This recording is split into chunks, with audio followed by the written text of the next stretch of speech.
英語聞き流しリスニング、英語テキストと MP3 ダウンロード、その他の物語はホームページからお聞きいただけます。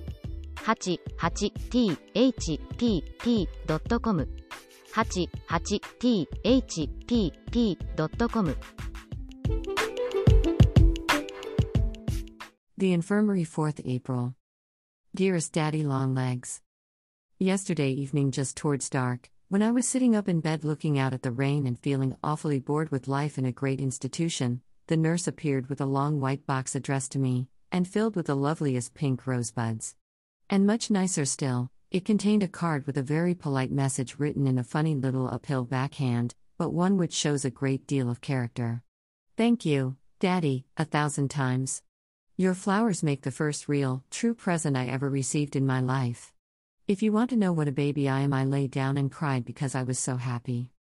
Now that I am sure you read my letters, I'll make them much more interesting, so they'll be worth keeping in a safe with red tape around them, only please take out that dreadful one and burn it up. I'd hate to think that you ever read it over. Thank you for making a very sick, cross, miserable freshman cheerful.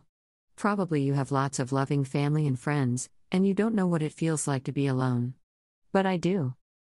Goodbye, I'll promise never to be horrid again, because now I know you're a real person. Also, I'll promise never to bother you with any more questions. Do you still hate girls? Yours forever. Judy. 8th hour, Monday. Dear Daddy Longlegs. I hope you aren't the trustee who sat on the toad? It went off, I was told, with quite a pop, so probably he was a fatter trustee. Do you remember the little dugout places with gratings over them by the laundry windows in the John Grier home? Every spring when the hop-toad season opened, we used to form a collection of toads and keep them in those window holes, and occasionally they would spill over into the laundry, causing a very pleasurable commotion on wash days.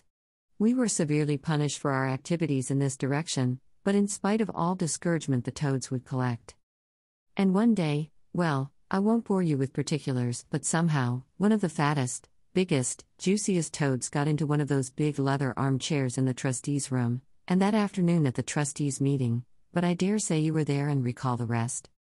Looking back dispassionately after a period of time, I will say that punishment was merited, and, if I remember rightly, adequate.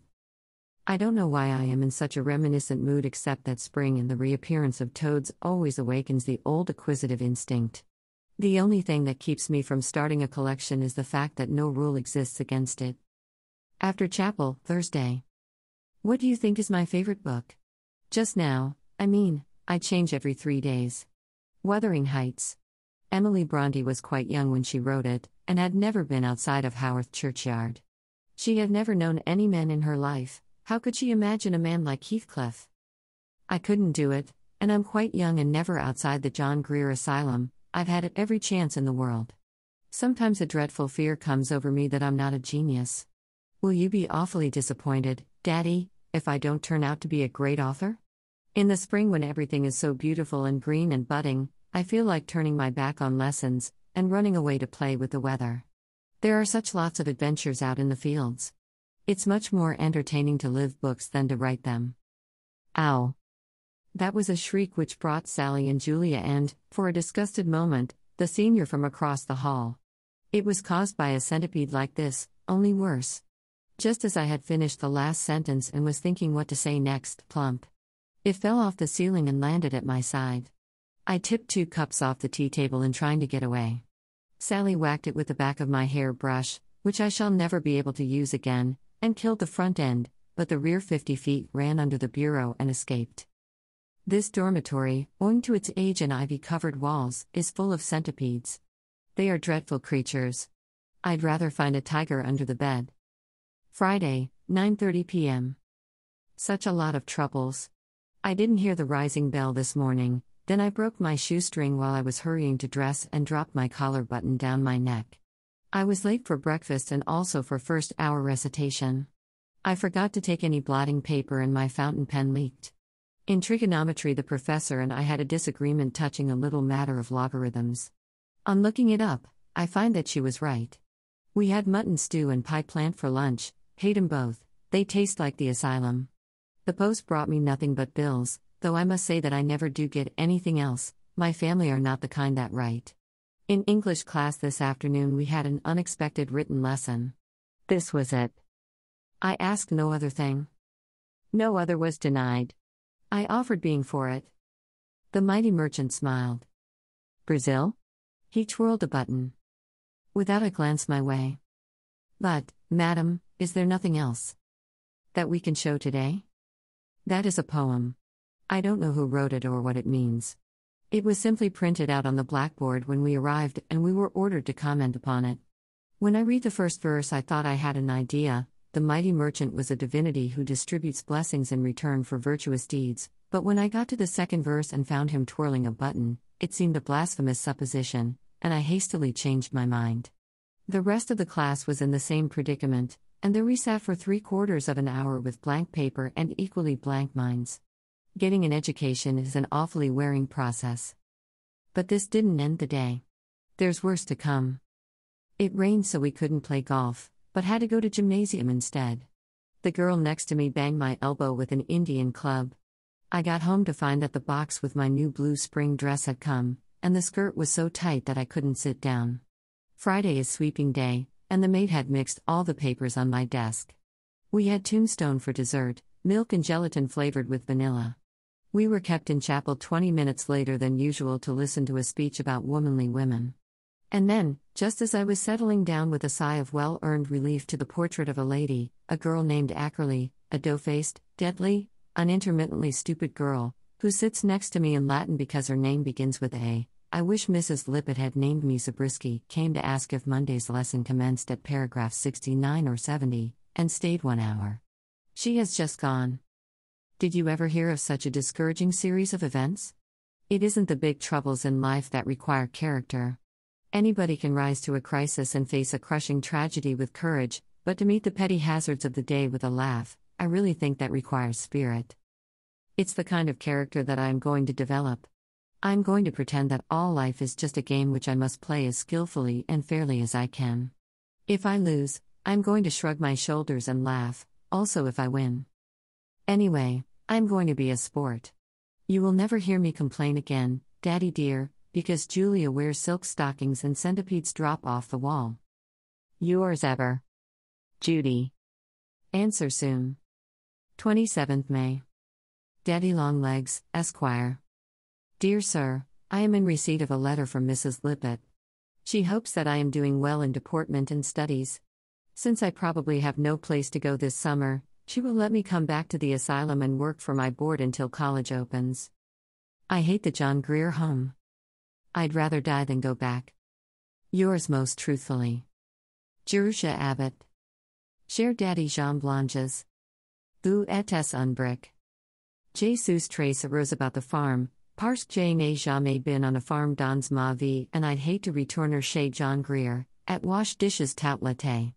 There would be danger of quelque chose affreuse happening, parce que j'ai perdu ma humilité d'autre fois et j'ai peur that I would just break out quelque jour et smash every cup and saucer dans la maison. Pardon brièveté et paper.